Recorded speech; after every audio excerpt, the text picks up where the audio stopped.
Ինչ վերաբերում է նրան, որ քաղաքական հետապնդում է կամ ինչու են հենց հետապնդում անմիջապես ընդդիմության ներկայացուցիչներին կամ այն մարդկանց, ովքեր հետապնդումների արդյունքում կամ իրենց գործած մեղքերի արդյունքում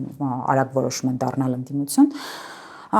ես առնվազն գոնե հիշում եմ դեպքեր, երբ նմանատիպ մեղադրանքներով նաև անցել են մարդիկ, փոխնախարարներ, եթե չեմ սխալվում, նախարարներ, նաև քաղաքացիական պայմանագրից, այսինքն այն պնդումը, որ քաղաքացիական պայմանագրի կամ իշխող կուսակցությանը հարող ներկայացուցիչները որևիցե կերպ չեն անցել քրեական գործերով, այնքան էլ ճիշտ չէ, ու էլի կրկին մարդիկ, ովքեր անում են հայտարարություններ, այնպիսի հայտարարություններ, ես հիշում եմ առնվազն Գյումրու քաղաքապետը ինչ ասաց,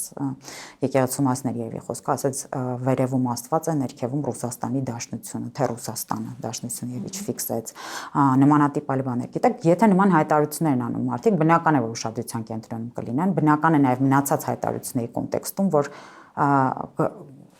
ողջամիտ կասկած կարող է առաջանալ, որ նրանք այնքան էլ օրինական դաշտում չեն գտնվում, էլի պայմանավորված իրենց իսկ արած հայտարարություններով։